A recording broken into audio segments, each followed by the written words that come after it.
কিছু কিছু ব্যাপার আছে যেগুলোতে রোজা ভাঙে না, কিন্তু আমাদের মধ্যে ব্যাপক সংশয় তৈরি হয়, কনফিউশন তৈরি হয় যে আসলে কি রোজাটা ভাঙলো কিনা। সেগুলো কি আমরা এবার সাথে রোজা ভাঙবো, সেগুলো কি? এক নাম্বার হচ্ছে ভুল করে যদি কেউ খায়, যেটা আমাদের আগের পয়েন্টে আমি ক্লিয়ার করে দিয়েছি, অথবা জোর করে যদি কাউকে খাওয়ানো হয়, তার রোজা ভাঙবে না। এটা আপনারা ইতিমধ্যে জেনেছেন।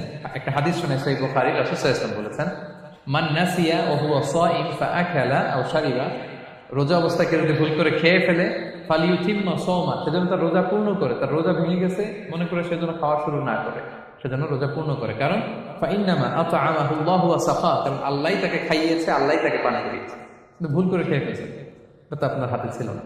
তাহলে ভুল করে খেলে তার রোজা ভাঙবে না, কাজা কাফারা কিছুই লাগবে না, জাস্ট ইউ কন্টিনিউ ইউ সিয়াম। ওকে। দুই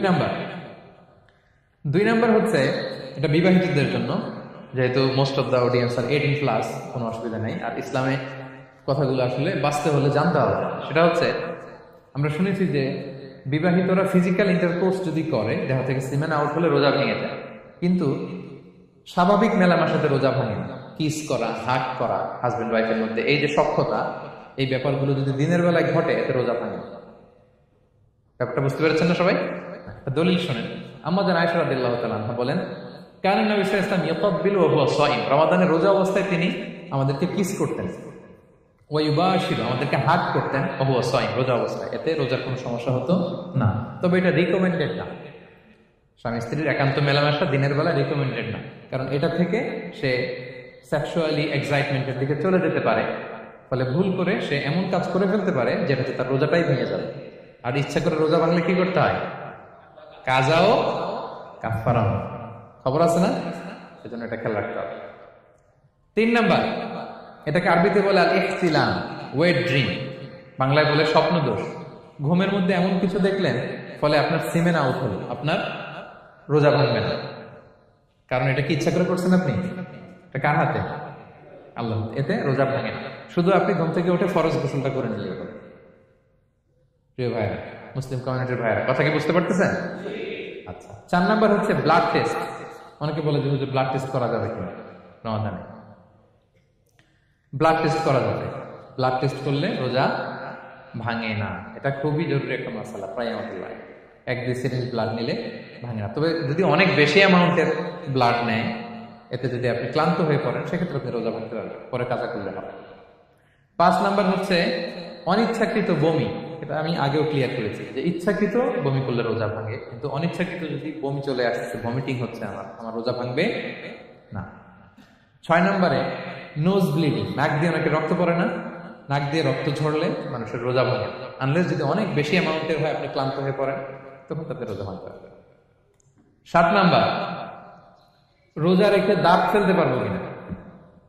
জি, রোজা রেখে আপনি আপনার দাঁতকে রিমুভ করতে পারবেন, খুব বেশি যাতে রক্ত বের না হয় সেটা আপনি খেয়াল রাখবেন। দাঁত ফেললে যে রক্ত বেরোয়, এতে রোজা ভাঙে না। 8 নম্বর পয়েন্টটা খুবই গুরুত্বপূর্ণ, এটা খেয়াল করে শুনতে হবে। কান দুইটা খরগোশের কানের মতো খাড়া করে শুনেন, খুব মনোযোগ দিয়ে। 8 নম্বরটা হচ্ছে ইনজেকশন। রোজা রেখে ইনজেকশন দেওয়া যাবে না। কিছু কিছু ইনজেকশন দেওয়া যাবে, কিছু কিছু দেওয়া যাবে না। কোনগুলো দেওয়া যাবে না? এনার্জেটিক ইনজেকশন দেওয়া যাবে না। যে ইনজেকশনে ফুড সাপ্লিমেন্টারি আছে, যেটার মধ্যে নিউট্রিশন ভ্যালু আছে, এই ইনজেকশনগুলো দেওয়া যাবে না। এমনও ইনজেকশন আছে যেটা দিলে 7 দিন আপনারা খাওয়া লাগবে না, একেবারে তরতাজা।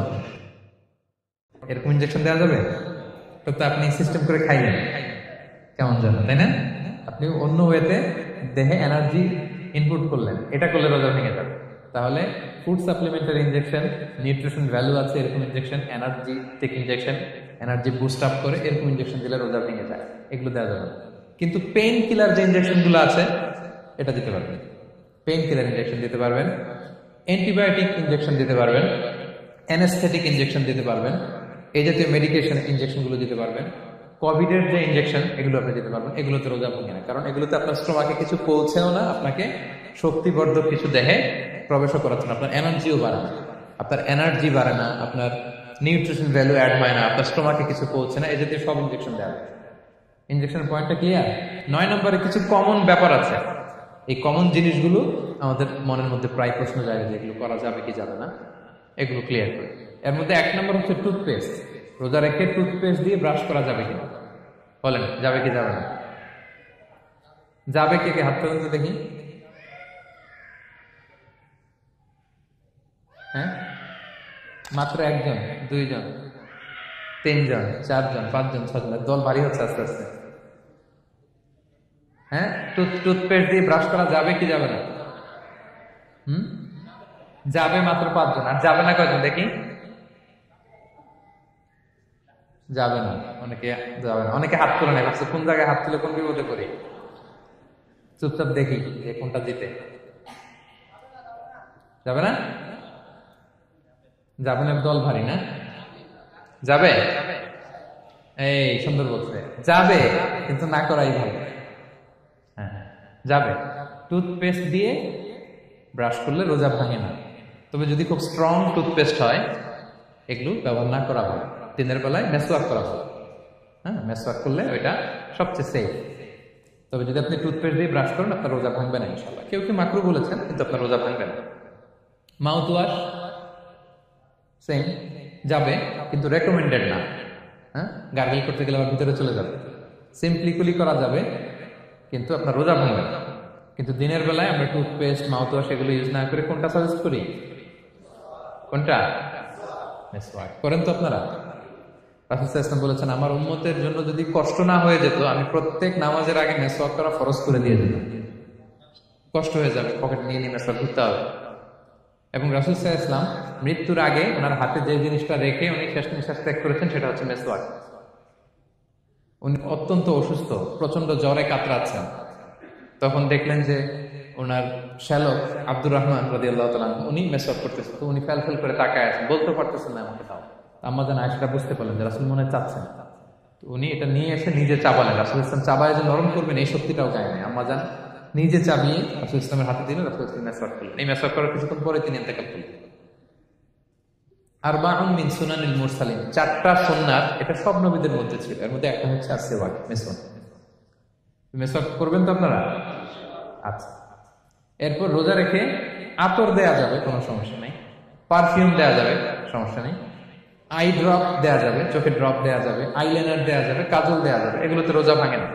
এরপরে ডায়াবেটিক পেশেন্ট যারা আছে তারা ইনসুলিন দিতে পারবেন, এত রোজা ভাঙে না। এটা আমাদের লাগে না, আমাদের অনেক মুরব্বীদের দিতে হয়, আমাদের আব্বা আম্মাদের। তো এটা আপনারা জেনে গেলেন, ইনসুলিন দিলে রোজা ভাঙে না। এরপরে 10 নম্বর খুব মজার একটা পয়েন্ট, খাবারের যদি লবণ চেক করা হয় এতে রোজা ভাঙে না। তবে ঘরে আপনারা এটা ট্রাই করবেন না, এটা রেকমেন্ডেড না। এটা কখন রেকমেন্ডেড? এটা বড় শেফদের জন্য। লেটস সে রমাদানে 1000 লোকের বিরিয়ানি করা হবে, আল্লাহর বান্দারা রোজাদাররা খাবে, এটা লবণ বেশি হলে খাইতে পারবে? পারবে। এজন্য যিনি শেফ, প্রধান বাবুর্চি, উনি লবণটা ট্রাই করতে পারবেন, করে সাথে সাথে কুলি করে ফেলবেন, ভিতরে তো কিছু গেল না, এতে রোজা ভাঙে না। তাই বলে প্রতিদিন ঘরের রান্নাতে আবার এটা করতে যায় না। ঘরে 2 জন, আপনি আপনার হাজব্যান্ড ওয়াইফ টোনাটুনি একটা হইলেই হয়ে কি বলে, লবণ বেশি হবে কম হবে। কিন্তু বড় প্রোগ্রাম, অনেক রোজাদাররা একসাথে ইফতারি করবে, এটা তো লবণাক্ত হইলে খাওয়া যাবে না। তো সেক্ষেত্রে শেফ যদি জাস্ট জিব্বা দিয়ে লবণটা একটু ট্রাই করে নেয় যে অ্যাড করতে হবে না, ঠিক আছে, সাথে সাথে কুলি করে ফেলে, রোজা ভাঙবে না। দলিল কি? দলিল হচ্ছে কাঁচা ডালের মেসওয়াক। রাসূল সাল্লাল্লাহু আলাইহি ওয়াসাল্লাম কাঁচা ডালের জাইতুনের মেসওয়াক দিয়ে তিনি সেওয়াক দিয়ে মেসওয়াক করতেন। তো কাঁচা জাইতুনের আপনারা মেসওয়াক করছেন, এটা কিন্তু অনেক লবণাক্ত, সল্টি, এটার মধ্যে একটা ঝাঁঝালো ভাব আছে। তো এটা আপনার জিহ্বায় লাগলে কি রোজা ভেঙে যায়? ভাঙে। এবং আপনি যদি সমুদ্র অঞ্চলে সফর করেন, সমুদ্রে লেটস সে 1 মাসের, আমাদের এই যে বাংলাদেশে তো এখন এই কি বলে প্রায় 7 লক্ষ টাকা করে দিচ্ছে আমাদের হাজিদের জন্য, হজ করতে হলে প্রায় 7 লক্ষ টাকা লাগবে। তো এরকম ঘোষণাও দেখলাম যে নেক্সট ইয়ার থেকে সমুদ্র পথে যাওয়া যাবে কম খরচে। তো কেউ যদি এমন হয় সমুদ্রের সফরে দীর্ঘ সময়, আপনি ওযু করবেন কি দিয়ে? সাগরের পানি দিয়ে। তো সাগরের পানি কেমন? সাগরের পানি দিয়ে আপনার কুলি করতে হবে না? মাছ মজা করবেন না? তা আপনার কি রমজানে যদি কুলি করেন আপনার রোজা ভেঙে যাবে? ভাঙবে না।